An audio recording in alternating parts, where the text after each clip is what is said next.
What is up, everybody, and welcome to the All NBA Show, presented by FanDuel, America's #1 sportsbook. Get started with $150 in bonus bets if you win your first $5 bet at FanDuel.com/AllNBA. I'm your host, Adam Mares. I'm joined by my esteemed colleague, Tim Legler.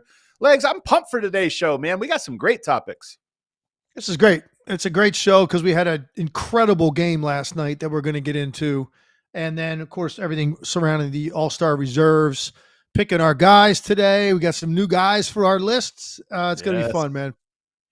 That's exactly right. At the end of the show, we're going to draft, mid-season draft. This is like a second draft of our guys. Now that we've had a couple months to find some new guys, we'll pick those. Those are, of course, under-the-radar guys that we really like. Could be role players, fringe stars, something like that we're higher on than most. We're going to break down, the NBA, Legs, before we get into it, the NBA right now, it's the era of parity, right? And it makes me think of the NFL, where you can have the Washington Commanders in the championship game, the NFC championship game. We're watching the Grizzlies Rockets. Nobody had them on their, they could go to the conference finals, but we're far enough into the season that I watch them and I'm just like, these two teams are good. They're fun. And when they match up against each other, they create magic. Right now, I'm getting to the point where it's like anybody that Houston plays that's good is like the game of the week. It's so true, man. You're right. It's whoever they play. It's because they're entertaining. The games are close. They defend. They're super competitive. They've got different guys capable of going off like on a given night. And it just feels like they're in the ring with any of the other, top four teams in either conference. It's going to be a slugfest. They've already had incredible games this year. Against OKC, against Boston. They had one against Memphis last night, Cleveland. They're the real deal, man. I'm completely sold on this team. And last night was a slugfest. And I'll make it more specific. Adam, I thought the third quarter of this game was one of the most entertaining quarters I've watched all season in any matchup. That quarter, the game overall was great, but that quarter in particular was an absolute haymaker slugfest with a lot of shot making, a lot of guys on the floor after loose balls, very physical, got a little chippy at one point. It's like everything you want in an NBA quarter between two very competitive teams.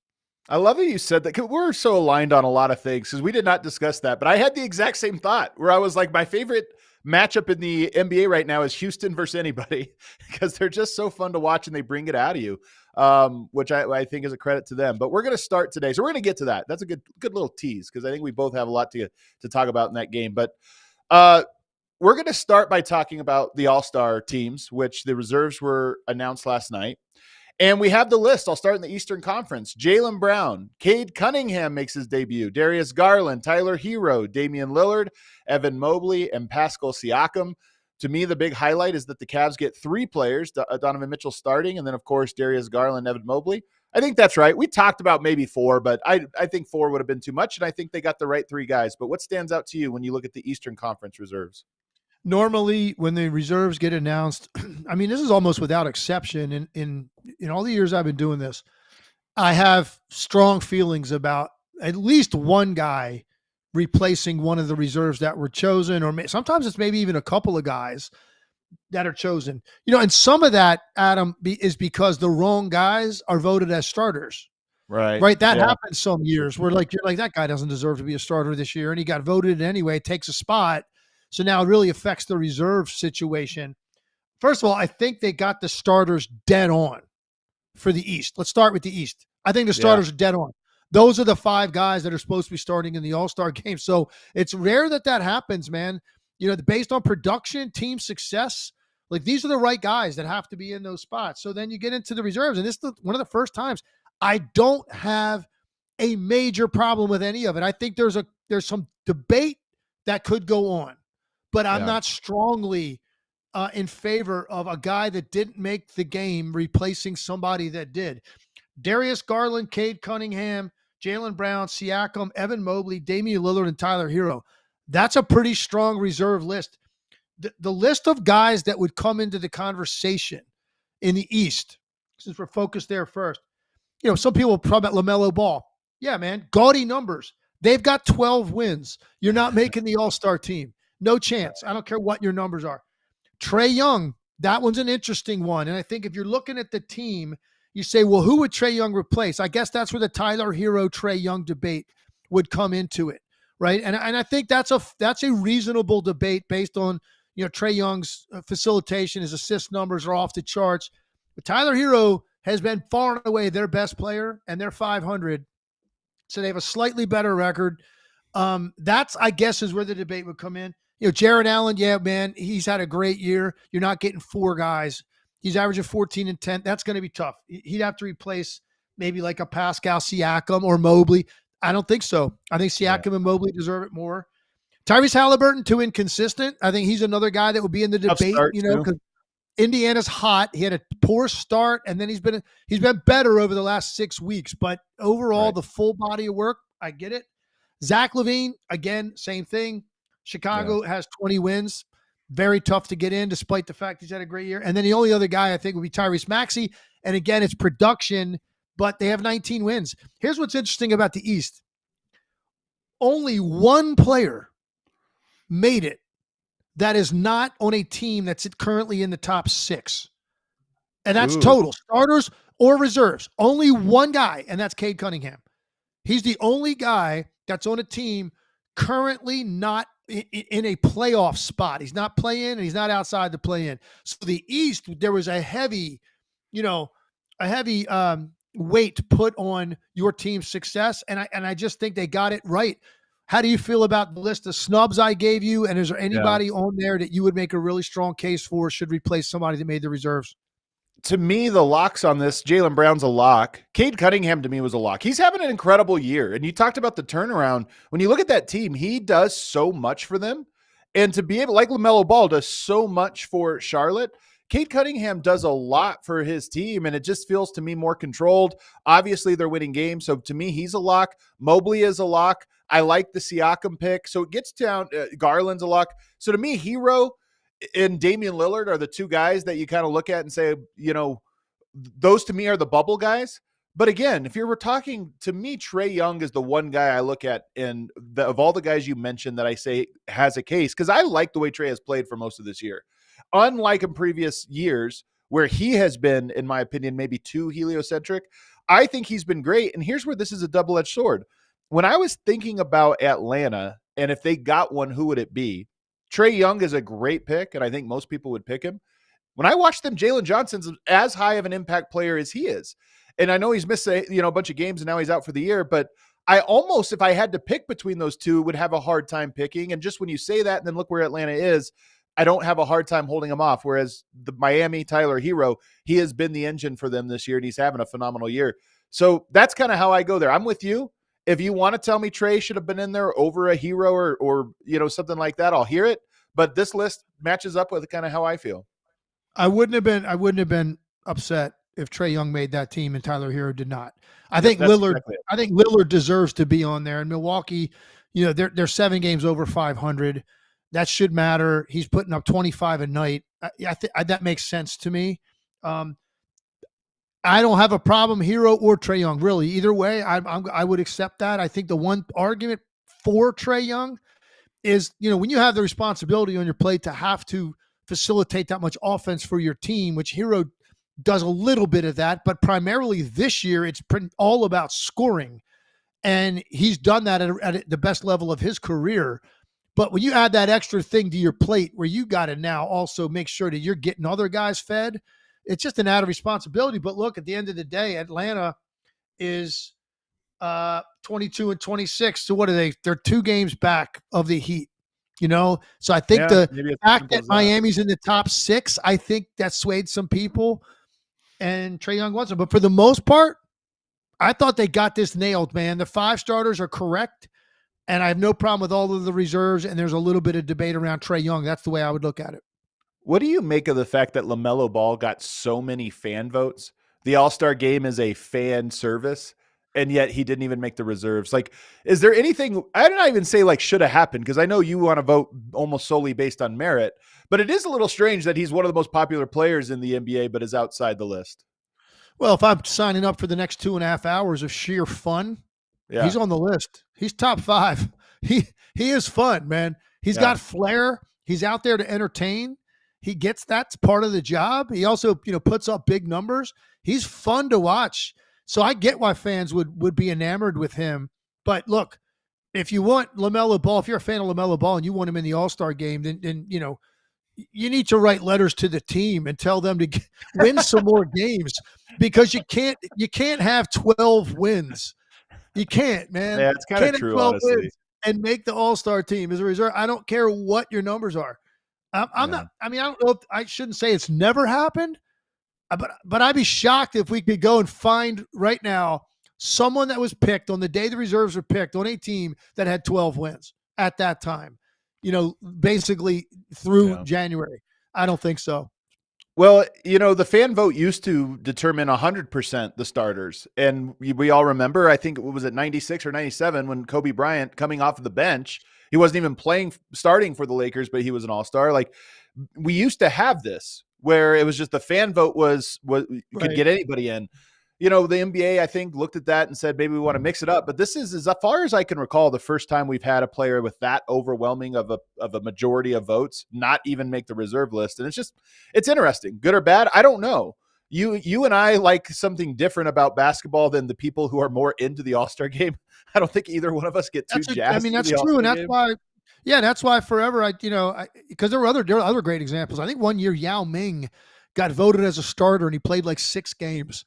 Like, that's when it was all based on the fans. Yeah. Right. I remember one year in the All-Star game, one of my favorite baseball players, Cal Ripken, one of my all-time favorites. He was just a perennial All-Star. One year he got voted as a starter. He was hitting like 180. It's like toward the end of his career. It's like it happens. They've changed it to avoid that happening as much. And as a result, like I said, in the East, those are the 5 guys, man. If you told me to go pick the 5 starters, they got it right. Yeah. And kudos to Karl Anthony Towns for the year he's having, man, to make it as a starter, and would have been deserving if you just based it on merit. Forget all voting, and you and I picked. He's in there, and I give him a lot of credit, man. He's had a hell of a year going to a place with, I think, significantly more pressure on him, and making that trade and replacing Randall on a team that was that hot at the end of the year that took the imagination of the league. They ended up falling apart with all the injuries. But Karl Anthony Towns steps into that and has I think been as good as he's ever been, or better. So give him credit, and he's a starter, absolutely justified. So that's the East. We'll go to the West now. Anthony Davis, Anthony Edwards, James Harden, Jaren Jackson Jr., Alperen Şengün, Victor Wembanyama, and Jalen Williams. That's the list. What stands out for you there? Oh, my goodness. All right, so Edwards, stone cold lock. Anthony Davis, stone cold lock. Wembanyama was a lock. I'm so glad that Jaren Jackson Jr. got on this team. I've been saying it, look, at the end of the day, John Morant's played 28 games.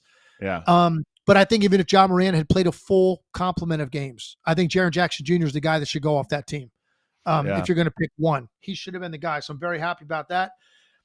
James Harden, yeah, man. I think he deserves it, man. Yeah. And that team is overachieved. They're sitting there at 7 games over 500. They would be in like 4th place in the East with that record. So, and he's been, he loses Kawhi for most of the year. Paul George shipped out of town. Say, here you go, middle-aged 30 plus something plus guard. Can you please dial it back a little bit and be the guy he used to be? Now he's never going to average 35 again, but he's been incredible, man. So I think, for me, that was a lock pick with the success they had. So now you get into Şengün and Jalen Williams. Like, they're the 2 guys that kind of made it. Somebody from Houston had to make this game. Şengün is their best all-around player. His numbers, are solid, 19 and 10. Those are really good numbers. That doesn't signify like stone cold lock numbers, but somebody was making it off that team. And if it wasn't him, who was it going to be? It's not going to be Jalen Green. He's not making the All-Star team. So I get why Şengün made it. First of all, Amen Thompson, if this vote comes in another 4 weeks from now, it might have been Amen Thompson. But he's really come on lately. And Amen Thompson is your perennial all-star, Houston. That's going to be the guy going forward. And he did some stuff again last night when we break that game down. I can't wait to talk about. He's the best. But Jalen Williams, look, man, they're 37-9. Right? Your co-star to Shea is getting in that game. So then you go to the guys that people are calling snubs. I already talked There's about. one snub. There's one snub here. But go You ahead. think there's one? All right, then I you must be talking about Sabonis. I wasn't. I actually wasn't Okay. talking about Sabonis. Wow. Then it's either Booker or Norman No. Powell. Who are you talking about? I thought Kyrie. I mean, Oh, for a long period of the time, he was the guy carrying that roster. I mean, we talked about it. First month of the season, 6 weeks of the season, he actually had as big of an impact as Luka. Luka goes out, they stay afloat for most of that stretch, and he's playing great.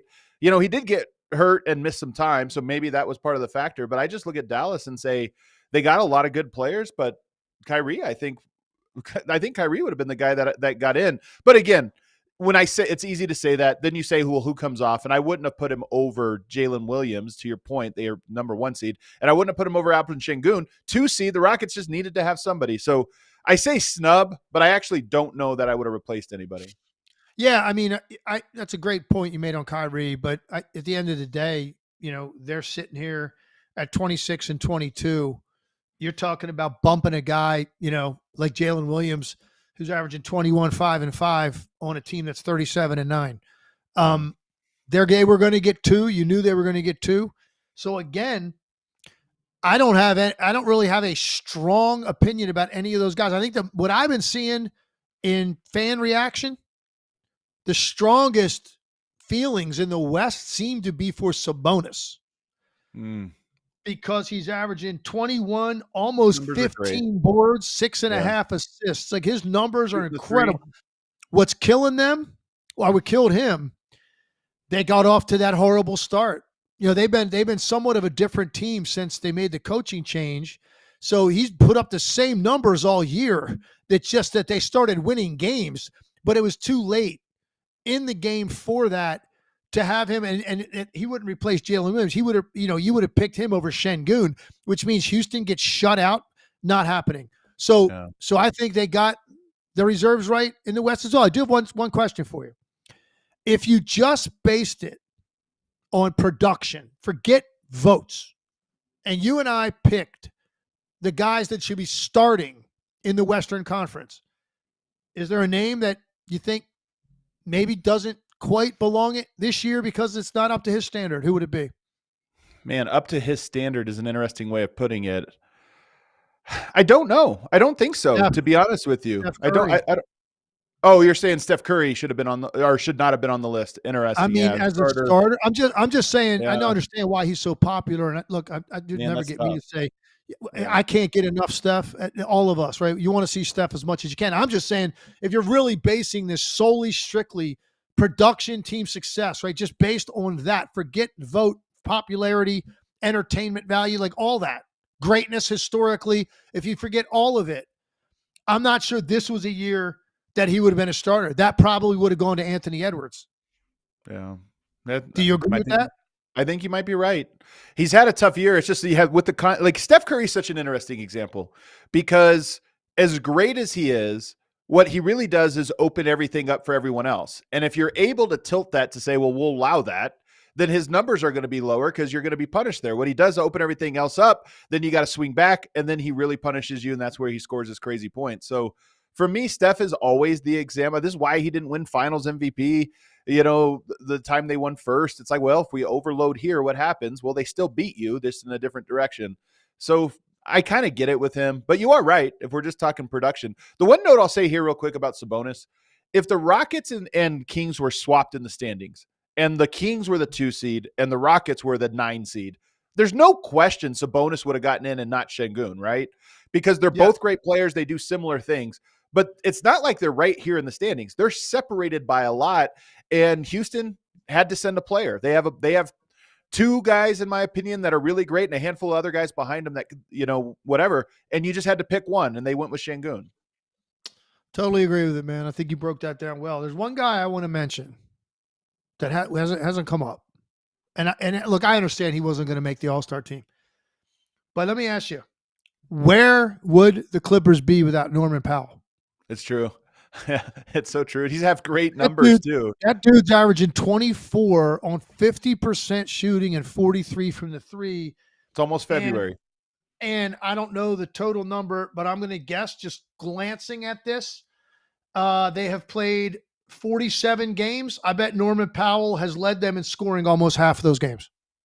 Yeah. Now you're talking about a team that's 7 games over 500. They're probably, if he has a normal year by his standards, they're probably 500. Yeah. So I just wanted to give him, because he won't get many shout outs on any of these shows. I just thought Norman Powell's name needs to come up, man. He's had an unbelievable year, and he's as big a reason as Harden for why that team is even in the mix where they are, like top 6 in the Western Conference. Shocks me. Norman Powell's a big reason, so I just wanted to give him a shout. He has not been normal Powell for sure. Yeah.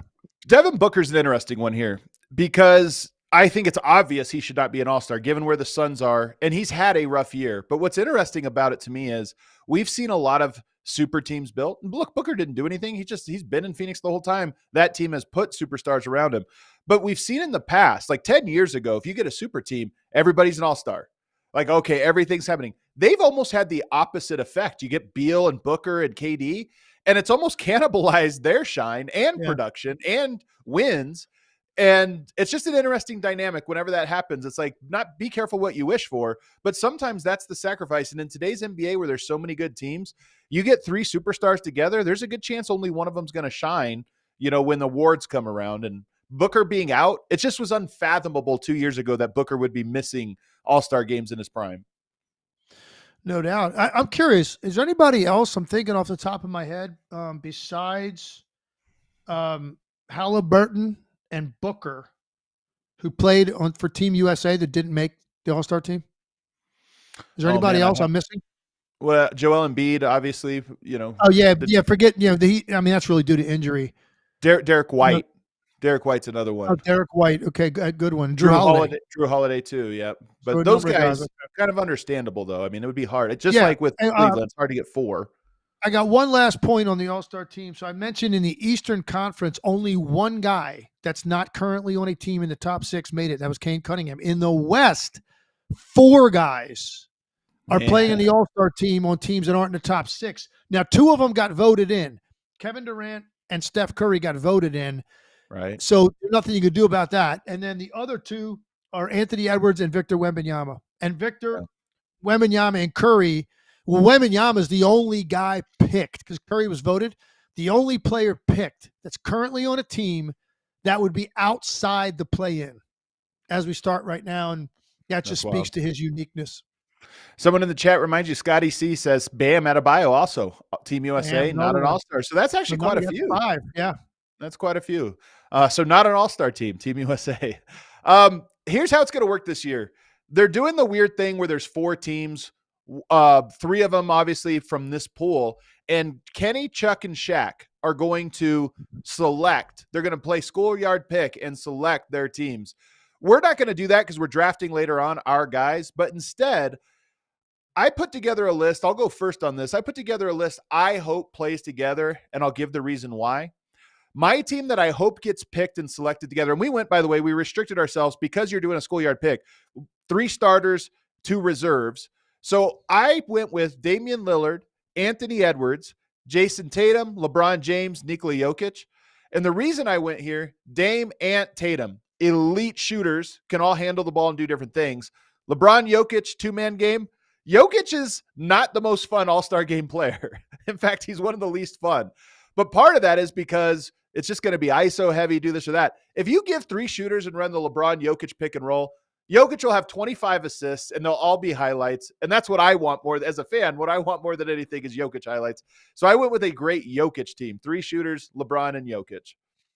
Like that team, very solid. They would lose handily to my team that I'm about to announce. And by the way, it was weird because I didn't realize this until I wrote all the names down. I stayed all West, man. I was all Western Conference. So you had Dame and Tatum, right? You had 2 Eastern Conference guys. Yeah. I didn't have any. Man. Here's my team I'd like to see play together. Shai Gilgeous-Alexander and Anthony Edwards in my backcourt. Man. Kevin Durant on the wing with Wemby. And, of course, Jokic in the middle. All right. Shai, why Shai? He's obviously phenomenal, but is he phenomenal all-star game? And is he phenomenal if there's 4 other players? He's kind of ball dominant, like you kind of have to give him the ball and let him cook. I'm telling you this. I mean, here's why. I think Shai Gilgeous-Alexander in a one-on-one setting is the most unstoppable basket-facing player in the NBA. By that, I mean not a post-up guy, not one-on-one in the post. Like Embiid is the most unstoppable physical big force. Jokic to a certain extent. You put a live dribble in anybody's hand in the NBA. Shai Gilgeous-Alexander is the best offensive player in terms of getting a basket. He's unguardable. So there's no situation, there's no matchup of any team you put together. I want him on my team because there is no advantage for you against anybody on Shai Gilgeous-Alexander. He can shoot the ball, and he's shooting the ball more often from deep than ever, but it's his ability to just dominate the middle of the floor and get to the rim at will. That's why I got him. And then, figure he's not a traditional point guard. So that's why you got Jokic, man. Like, that's why he is your point guard. He facilitates everything for everybody. You got Wemby and KD shooting the ball in the perimeter, and along with Anthony Edwards, who can also downhill attack. And also defensively, I got Shai, KD, Anthony Edwards, and Wembanyama. Yeah. My goodness. You just turned the All-Star game into a bunch of free throws and great defense, man. I can't believe what you've done to me. I thought we were trying to win a game. You know what I mean? I saw the parameters around this thing was win the game. I'm trying to win the game. All right, there you go. We're going to take a break right now because we got to get to the Grizzlies, man, and how they keep doing this, pulling off this black magic. But while we go to break, let us know who you would pick. If you were Kenny, Chuck, or Shaq, who would you pick? Use 3 starters, 2 reserves to build your favorite All-Star team. I want to see that in the chat. But first, Super Bowl 59, 1 game, 2 teams, endless possibilities, and there's no better way to make every play more exciting than with FanDuel Sportsbook.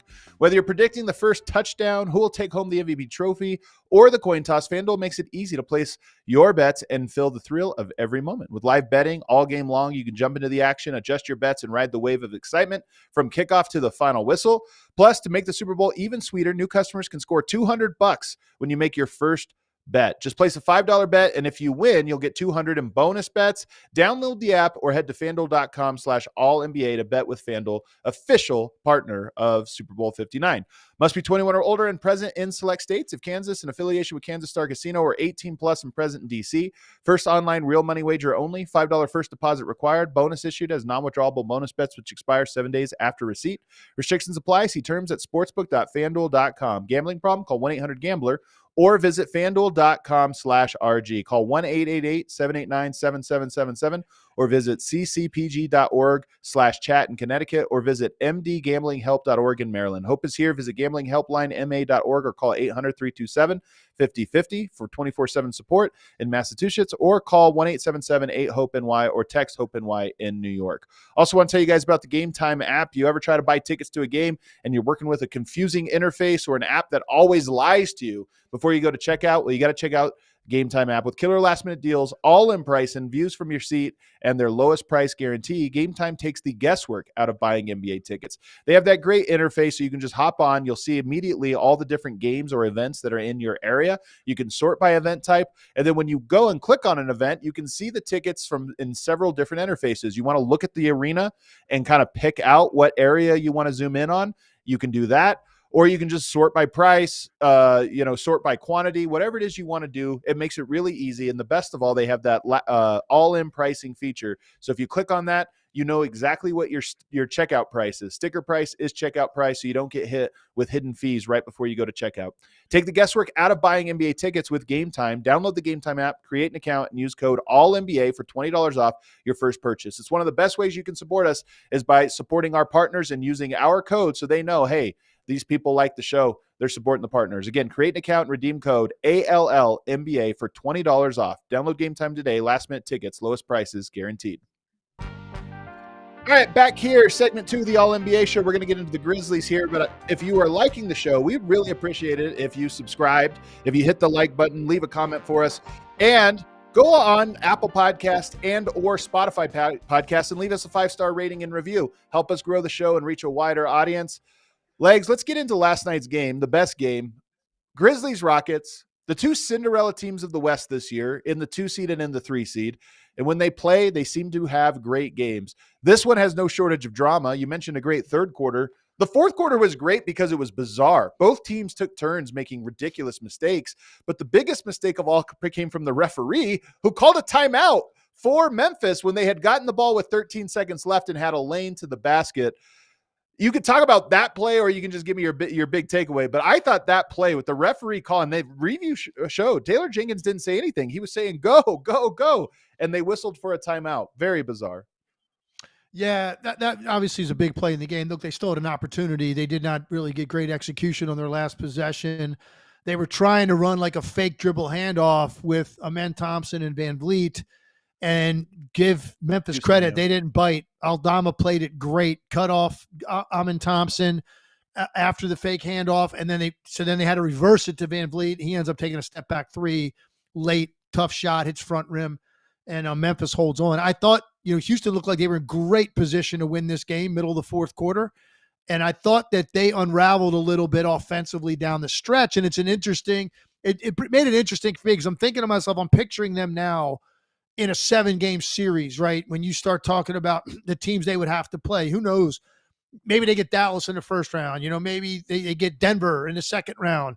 You're picturing these teams and the way that those teams are going to execute down the stretch. And you go, okay, what's Houston going to do? What are they going to do when they have to have it? Because I don't know that you trust Jalen Green. He had a bad shot in this game. He also had a bad turnover with a few minutes to go, where he drove baseline like into traffic, tripped, fell, lost the ball. Van Vliet is a proven winner. He's a guy that was on a big stage and played great in the finals for Toronto. But does he have the overall all-around offensive game that you could trust he's going to get off something great for himself in that situation? Şengün is an option, but is a little bit limited athletically, depending on who's guarding him. Amen Thompson is going to be their best player if he's not already, but very limited with his shooting outside the lane. It's hard to get to the rim in those situations. So I did look at them the last 5-6 minutes, and I was like, this is interesting, because it's when you're in these tight games, and the playoffs could be decided by 2 of these games in a 7-game series. If they come down to the last minute, 100%. That could be the difference in winning the series. Where do they go offensively? Because I didn't think they were great in executing down the stretch of this game. Memphis was better. They got to their strengths. They got a dribble drive layups when they needed it. Jaren Jackson Jr. was great winning his matchups when he had to. They had some very timely shooting to match Houston at one point. I just thought they were, and then Ja was on the court. So I just felt like they had a better identity offensively than Houston in the fourth quarter of this game, and it really cost Houston. So, no Şengün. You hope you can get a little bit better offense if he's out there. Just be the hub, draw the big out of the paint a little bit more. But they were 1 of 13 in the game. And why this matters, to your point, Houston's actually been shaky in the clutch offensively all season. They're 19th in clutch offensive rating. Memphis is 4th in the clutch in defensive rating. So you kind of go strength versus weakness there.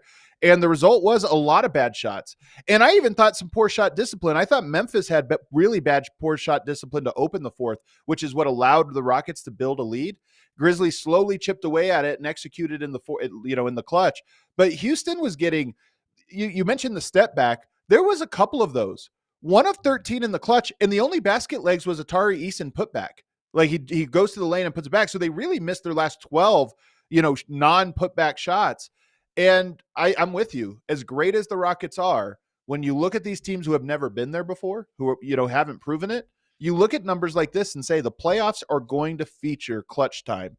And if that's a weakness, that's going to rear its head in the playoffs. Yeah, and by the way, some of those games in the playoffs, they won't be 120-119 games. They'll be, 105-103 games, right, where it might matter even a little bit more. Now, their defensive toughness we've been lauding all year. We love this team. I love watching the Rockets. Super entertaining team.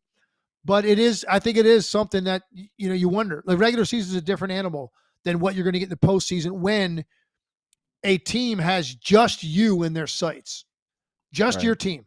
And they can break it down. They've got 48 to 72 hours before the first game. And then they've got a minimum of a day off between games, in some cases, a couple of days off. And all you're honing in on is taking away a little bit of the efficiency and some of the margins around Houston offensively and getting them, to come back to earth a little bit with their numbers. If you can do that, you got a chance. Now their defense will keep them in games, but we're talking about late game, fourth quarter offensive execution. That's what we're talking about here. And it kind of reared itself a little bit in this game that let it slip between the fingers. One huge sequence came, I believe they were up 4, if I recall correctly, and they had Amen Thompson ahead of the pack. It was like a 2-on-1. They threw a lob to him, and he caught it in the air, and he kind of was too far away to dunk it. So he just tried to catch it, scoop, lay it off the glass, and left it short. Yeah, you go up 6 right there, and this is inside of probably 4 minutes to play. Yeah. That's big. Instead, Memphis takes it off the glass, and Desmond Bane goes coast to coast and lays the ball in. That was an enormous turn in the game. So they didn't convert, didn't execute the way they needed to in this game. Memphis was able to make the plays they had to.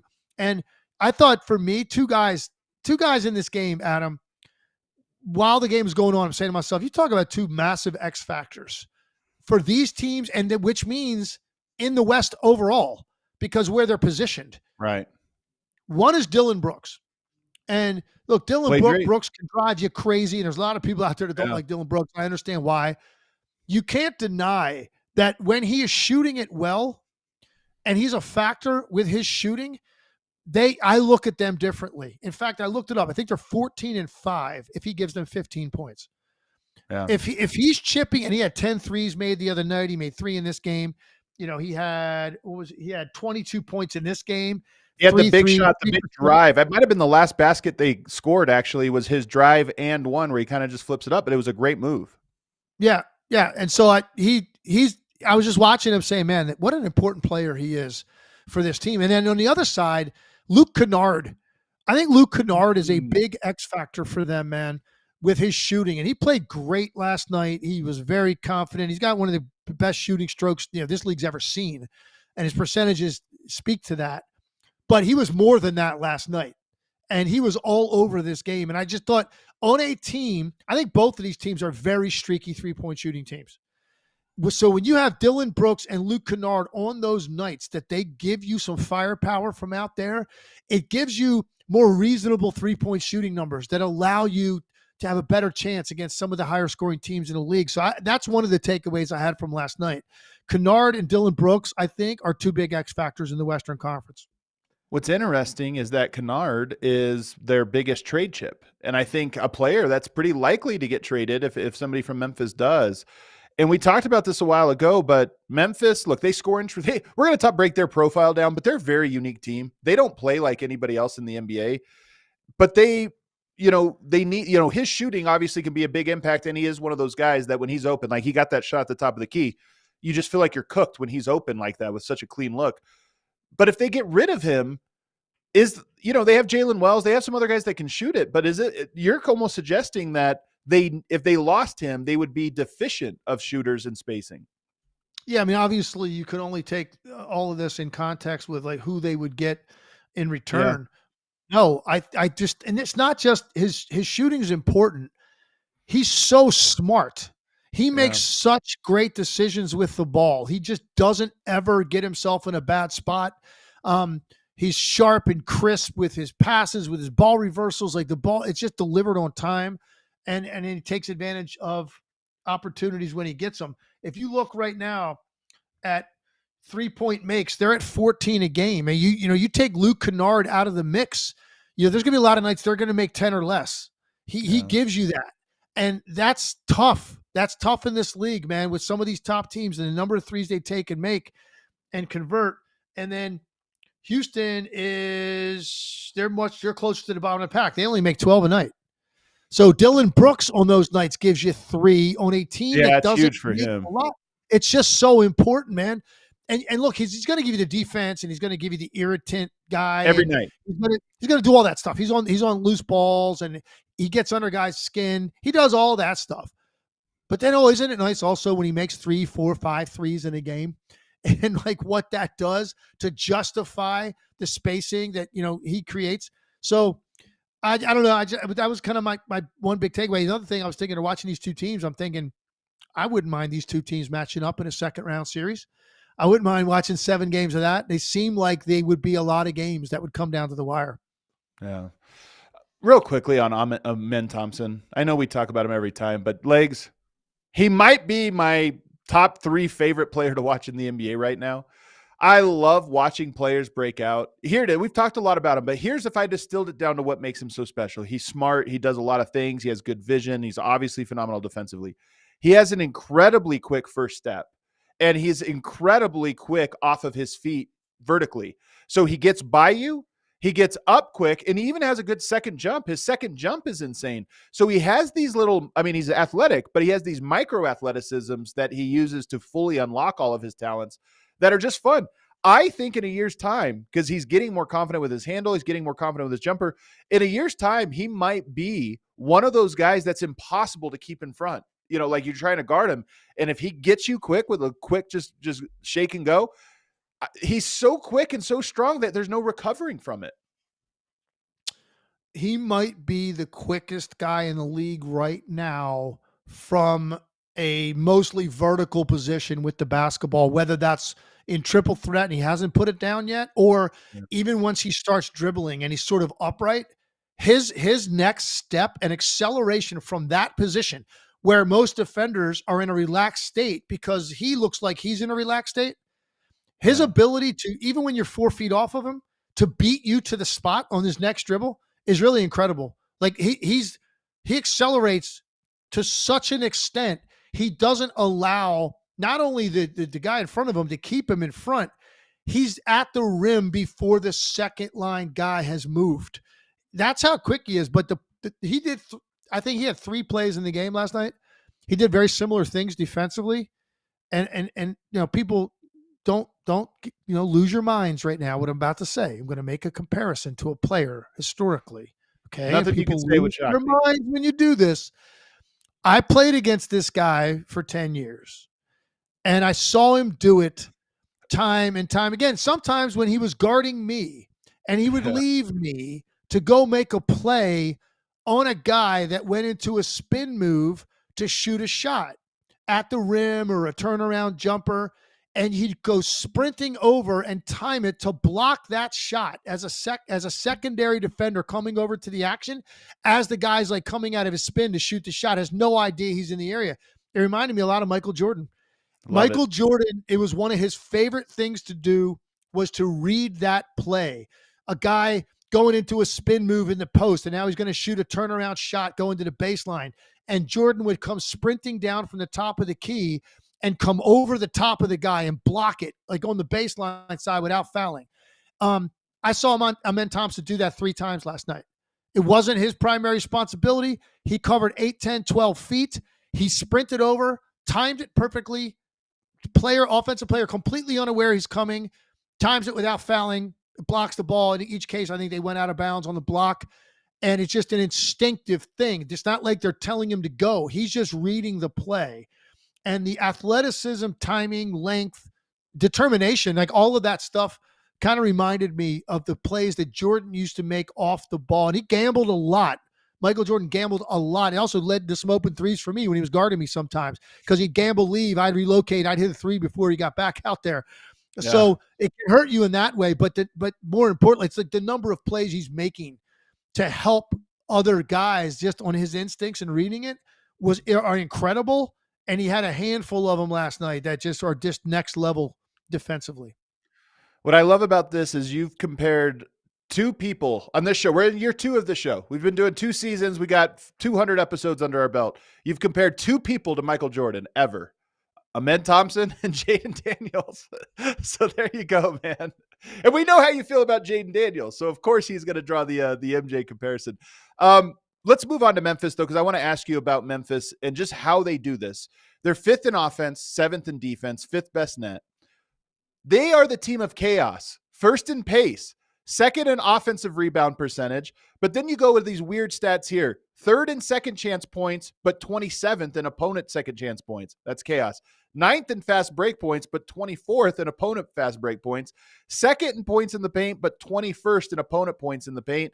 And Legs, the coolest stats, they are by far the least frequent team at pick and rolls and handoffs. They just don't run them. It's a pick and roll league, not for this team. They are an isolation and dribble drive team. And they don't even pass that much. It's just when they break you down, they finish it really well. Then they get the passes going and they knock down their spot up shots. But in the era of pick and roll, it's just so fascinating that you have a team that's pure chaos and no pick and rolls. That's such a great breakdown of their offense because, that's not even I know visually you're right. Watching them, they don't, but I wouldn't have known that they were last in that. By a lot. How they run their offense by a lot. You say so that's when it's always really stands out when you see like a bunch of teams grouped together and you rank them. And then there's this one team like percentage wise is so much different than everybody else. Ja runs some of it, but he doesn't really want it all the time. He that creates traffic for him and he doesn't need. So that's one reason Ja doesn't run a whole lot of it. Desmond Bane will run some dribble handoff, doesn't run a ton of ball screen. And they throw the ball to Jaren Jackson a lot and kind of play off of him. And they get up and down the floor. Obviously, pace is an enormous thing for them and points in the paint, an enormous thing for Memphis. They've got to beat you in that way. They're very good at playing to their strengths. They're committed athletically in transition. Everybody's sprinting back. Even a guy like Edey has impressed me with his ability to change ends of the floor. When he's out there, you think, they're going to get beat up on that floor. Doesn't really happen that often when he's on the court. So I think they're very well coached, man. Taylor Jenkins is a really smart guy, and he's really watching every detail.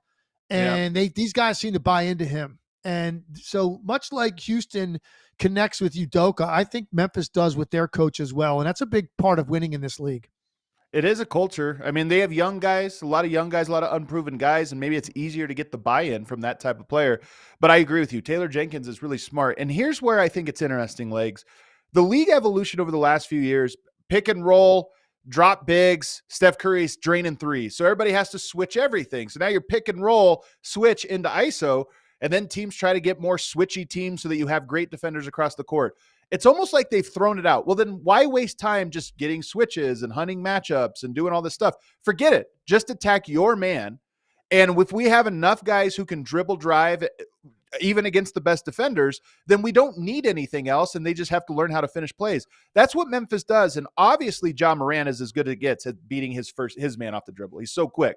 But Jaren Jackson Jr. is sneaky great. Once I saw somebody earlier saying Sabonis better than Jaren Jackson Jr., Jaren Jackson Jr. creates points off of one-on-one as well as just about any big man in the entire league. It's just in a different way off of these drives. Bane is better at it, and they have a lot of guys. The Spurs used to do this a lot, where if you catch a kick out, they'll catch it on the move. You're open, go up with it. But if not, run into the catch. So if you're Kennard and you're not a great dribble drive guy in ISO, run into the catch so that you're already beating your guy off the dribble. And all of their guys do that so well. So it's almost like they said, we're going to skip step one, the pick and roll or handoff or any of that. Go right into step two. Just beat your guy however you can off the dribble and make plays. And it works for them.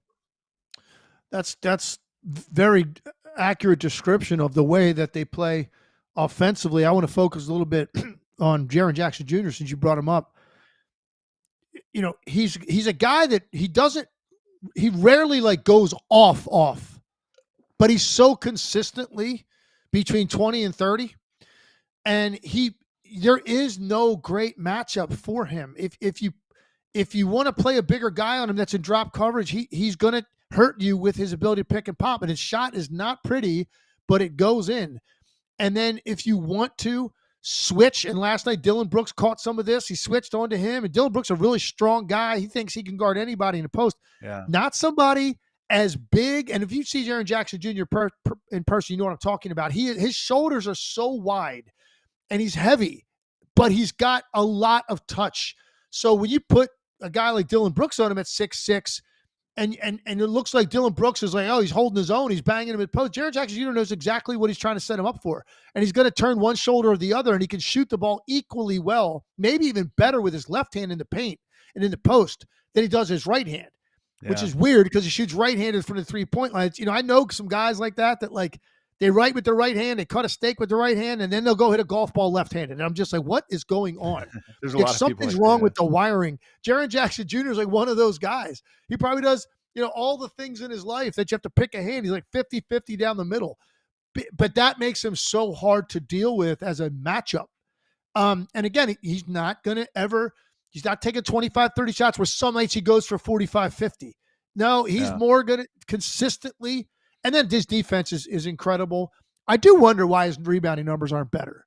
Like, he averages 6 rebounds a game. Yeah, you would think 6 would be like literally no effort at all. He's going to get 6. So I've never really focused on it. And maybe I'm going to do that one night and try to figure out why he only average 6 rebounds a game. Because that number should be higher. I mean, it's minimum of 8, but I would think closer to 10, really, with a guy with that kind of size and just instincts for the game. He's a real fun player because he's different. I just love different players, guys that have some skill set that's outside of what you would expect, and he totally does. I think people think of him as like 3-and-D shot blocker, but he's really a dribble drive expert, and it's funny because it doesn't look like it, but he's just so effective with it. We got to date myself because, by the way, I'm going to date myself. I played with his father in Washington. Just wanted to. Is that right? That's right. Awesome. Jaren Jackson, yeah. That's got to be really interesting. All these second wave of NBA players, children coming in. All right, we told you we're going to wrap up the show by doing our guys draft. If you're new to the show, we have our guys. Everybody does actually. It has players that you just like a little bit more than everyone else. Our rule is they can't be stars. Like even Amen Thompson I would love to make him my guy. It's not like he's my guy. He's everybody's guy. Everybody knows how good that guy is. So we're trying to pick guys who are a little under the radar. James, do we have a visual of the guys? I think we were trying to go over it. I don't remember if we have a visual or not. Here are the guys when we drafted before the season. I took Dyson Daniels. I feel like I hit that one. Ben Shepherd might be a miss. Quentin Grimes has had a great year. Tari Eason's had a great year.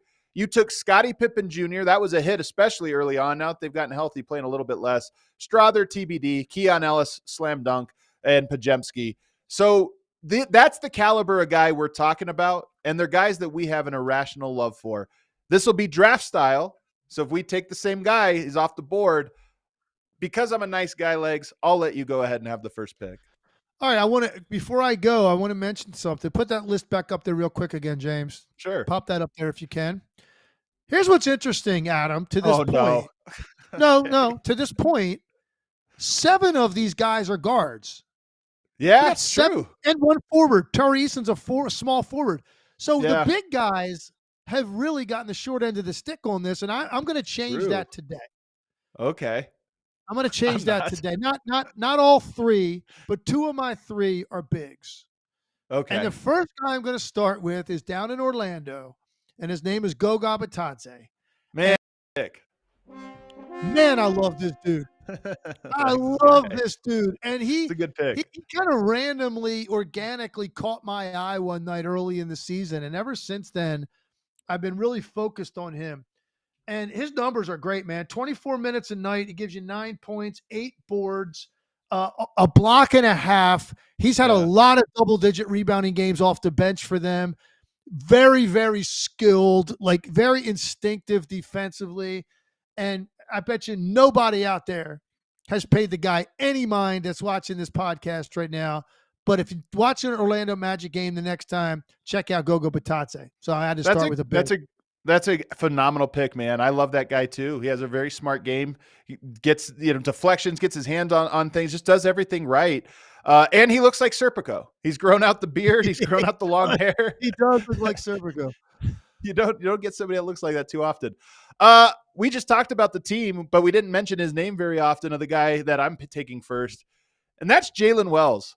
I really believe in this guy, man. Not only is he a great shooter, I actually liked him coming out of the draft and his backstory, being a D2 guy. I love the late bloomers because it always thinks there's something to that. But he has an incredibly balanced shot. He came into the league with that. He had like a little put the ball on the floor, one dribble, get to a spot and pull up. He's got that. But what he's got now in the system that we talked about of guys driving, he's got a great like shake and go. And he can get to the rim and he can get to the paint and then kick it out. I just think he is being groomed with that Memphis team so perfectly to be a very good player. And I just love everything. And then he defends well. I just love everything about him. So Jalen Wells, I'm claiming him as my guy. I like that one a lot too. And Taylor Jenkins, the first Memphis game I did this year, was just raving about Jalen Wells and how he has a hard time taking him off the court because number one, he can really shoot it, but he can guard anybody. And he's very competitive defensively. takes a lot of pride in that, and that is kind of what caught their eye initially. And again, I always talk about it. This is now like basically 2 years ago. This guy was a Division II Player of the Year, Yeah. and now he's starting for an NBA team that's got one of the best records in the Western Conference. So it's a great story. All right, now I will go to a guard here before I get to my last one, which is another big guy. I'm going to go with a guy in Oklahoma City who doesn't get a lot of attention because obviously Shea does, and Jalen Williams and Hartenstein, and then good Chet when he comes back, and then even some of the other role players, Cason Wallace and Aaron Wiggins, Yeah. and the other Jalen Williams. Those guys so get curious. right, and Caruso. How about some love for Isaiah Joe? Oh man, I love Isaiah Joe. I almost took him. And here's why, man. Well, first of all, the guy can really shoot it, and that's what he's become Yes. known for. And I know people in Philly hated to see him go. He spent his first 2 years in Philadelphia, and like my friends that are all Sixers fans were so upset to see him because every time the guy played, he played well, but they couldn't find minutes for him. So he's gone here, and now he's on the arguably the best team in the NBA, and he's got a solid role. But here's the main reason: it's not just the fact that he shoots 40 from the 3-point line, and he can string them together. Right, he's fun to watch when he gets it going. Adam, when you look up, and I was curious about this because I know the guy can defend. I looked up individual net defensive rating. He's one of the higher rated net defensive guards in the league. Like he does an incredible job in one-on-one situations as closest defender. Like he can really guard. And most role playing shooters off the bench, right, that are 3-point shooters typically only get known for that. And there's a lot more to them than that. And it feels like when they make runs in a game, a lot of times you look up and Isaiah Joe is on the court when that's going on. The thing I think I like most about Isaiah Joe, all those things are true. The thing I like most, he's one of the most important screeners in the NBA. And I know we've talked about this, but their late game offense often features him setting that little ghost screen, like a flat ghost screen, to give Shea the ability to pick whichever side he wants to attack, keep the defense on their toes. And then he's so good at that release. And he'll often the ball be in the air before he turns to it, because if both guys go at Shea, he has to turn, catch, and go up with it quickly. And he's just so good at it. He has such great balance, and that's a big part of their offense. I love that pick, Legs. I'm going to go to Memphis. This is a classic move for me, a classic my guy. I'm going with Rob Dillingham. I just love this dude. I think it's early. This is probably a guy I should have taken next year. I might be a half year early on it, but I wanted to claim him. You said Memphis. You meant Minnesota because I was like, you're going to Minnesota. Memphis. Sorry. No, sorry. I meant Minnesota. I meant Minnesota. He has every skill. He makes basketball look so easy. He's one of those guys that'll do an insane move, hit the step back three, nothing but net. And you're like, that's an insanely difficult move. And he made it look like he's done that a trillion times. He's so good. He's a little small, but I was worried about him early on when he wasn't playing. He's come in and kind of been a savior for them. And going forward, I project that they might just rely on it. He might just be a guy where it's like, nope, we are a team that needs him. And he's so good. I'm excited to see what he does going forward. He is going to score a lot of points in this league. And, I don't know, depending on what teams he plays on, like when, he'll become a starter, if ever. He is a guy that's just, you put in the game at any time. He's always ready to go. He's playing at a different speed than pretty much everybody else on the court. And he might be the most confident out of the gate rookie in this class. He just believes that it's his show when he's on the court, and he can do what he wants. And for the most part, he can. He can get anywhere he wants to with the basketball. He's got a nice mid-range. He gets to the rim quickly. So he's learned how to get the ball up on the glass quickly because he's a smaller guy. But he's there in a blur, and he has all these different angles and releases. He can get the ball off the basket. But I think the thing I love about him most is his mid-range, man. He pulls up very Mark Price-like in the way he stops for a smaller guard and gets off the floor before you're ready to defend it. So excellent pick. And that leaves me with my last one. And I was telling James before the show, I was like, this is like, am I getting into territory where he's better than my guy? But the reason I think he qualifies, he does not get a lot of love other than from me. And I give it to him all the time because he might be the most underrated player in the NBA. And it's Ivica Zubac from the Clippers. Now, is he too good? Wow. Yeah, he's too good, but you know what? I'll Oh, let it come slide. on. Come on, Come he's too on. good. He's phenomenal. He's one of the best bigs in the league. But 15 it's and all right. 13. He has 15 and been he's your got guy, better though. numbers He than has been Jared your guy. Allen. Yeah, that's true. I But he's mean, been your guy. He's been your guy. he has been. I've been talking about Zubac well before he put up these numbers, Yeah. but I just, man, I can't say enough. Like, okay, so if I just told you, just like right off the top of your head, you start or just go down the teams in the league and tell me how many centers are you starting centers are you taking over him? There's not many, Yeah. man. There's not that list is going to be shorter than you think. Um, and I just think the guy doesn't get a lot of love. Harden obviously is getting a lot of love, made the All-Star team. We talked about Norman Powell earlier on the show. Where would they be without him? We've talked about their defenders, the Chris Dunns and the Derek Jones Juniors of the world, all right? Amir Coffees, Terrence Mann. We don't talk about Zubac. All the guy does is go out there every night and give you a double-double. And some nights those double-doubles are more like, those 20 and 13 type games. So Yeah. I wanted to add him to my list. Okay. It's fair. We love Zubats. He's really good. I'm going to give you my honorable mentions here. I love Jonathan Mogbo. I might draft him next year going into it. Tamani Kamara is a guy that I'm very intrigued by. And Khalil Ware, I see the numbers. I've read the articles. I haven't watched him enough. And this is a confession. I haven't watched him enough to make him my guy yet. So those guys didn't get it, but they were on my list. I'm going with this. I had to go 2 ones I feel really good about and one that I just feel like I'm really taking a shot at. And this one's Anthony Black.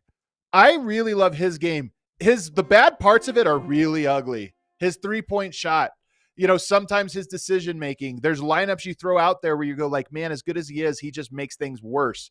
But I love his defense. I love how hard he plays. I think he can be a very good passer. There's a great player in there if he can learn how to shoot a little bit better, which is obviously a huge if. But I just love all the other stuff he does. It's a very unbalanced game, but the stuff he does is some of my favorite stuff. And he seems like a good kid that wants to play, like that wants to develop into a great player. So I enjoy his good games. I really enjoy watching. You've been talking about him since you and I started doing the show, and I think and that's one. Some of these guys, I'm like, I wish I'd have picked him. I don't Yeah. I don't necessarily share the same regard for Anthony Black that you do, but that's okay. He might prove me wrong. Here's what I think we should do, and we don't have to do it probably until right before the season next year.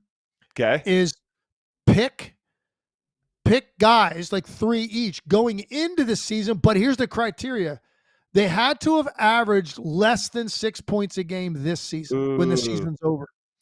Okay. So we're looking at, so that's when you really are finding your guy. Because you don't know, man. Like some guys think it might be obvious. There's some guys you think it's obvious, and it turns out 4 years later they're still in the same area, right? Yeah. So it's like finding those guys are kind of fun. We don't have to do that till the start of next year, but that would be the criteria we'll use. People are really off the radar for teams, and you think, you know what? And the reason I say we start like next September, October, because we might see something in summer league. Some of these guys are going to go play summer league if they're rookies or whatever. You might see them in Vegas and really see, okay, man, there's a lot of growth there. Yeah. All right, real quickly before we get out, let us know. There's our guys: Gogo Batazde, Isaiah Joe, Ivica Zubats, Jalen Wells, Rob Dillingham, Anthony Black. Let us know in the comments who your guys are. You know the criteria. The more bold you get, the better. So try to pick some guys that are under the radar that are just your guys. You just love them and you're rooting hard for them. Before we get out, we got our sponsored segment by FanDuel. Remember, use that code ALLNBA. You bet $5, you get 200 in bonus bets. We have the weekend slate. Let's just look at it all together here, James. Friday, we went with a new format here. Dallas, Detroit, Milwaukee, San Antonio, Phoenix, Golden State. Which one of those games is on your radar? Man, I would probably say Milwaukee, San Antonio, because you get, the Giannis Wemby matchup is always fun. Yeah. Atlanta, Indy, Sacramento, Oklahoma City, Lakers, Knicks. What about those ones? Wow, those last two. Sac, OKC. Let's see how far Sac has come. And then Lakers, Knicks. That's a good test for the Lakers who've been playing better. Yeah, Nick's been crushing, though. And then on Sunday, we got Dallas, Cleveland, and Memphis, Milwaukee. I think Memphis, Milwaukee for me. Well, I hope so. I'm calling the game. Let's go! My God. Let's go! Can we get like an asterisk or something on that game? James, what's going on, man? You were told you about this early in the year. What the heck? That's actually probably my fault because I don't think I've shared my schedule with you guys yet. It just got official probably 48 hours ago. I finally got my game schedule for the rest of the season up until the playoffs start. Yeah. But yes, I will be on that call on ABC on Sunday with Mark Jones. There you go, man. So that now it's definitely our game of the weekend. Cue that outro music.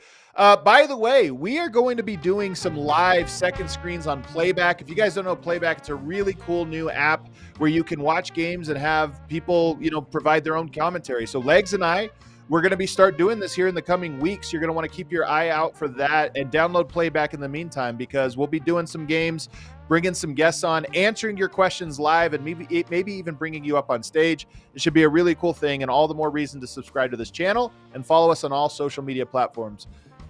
Legs, I hope you have a great weekend. We'll listen to you on Sunday, calling the game, and everybody else, hit that like button on the way out. We'll see you Monday.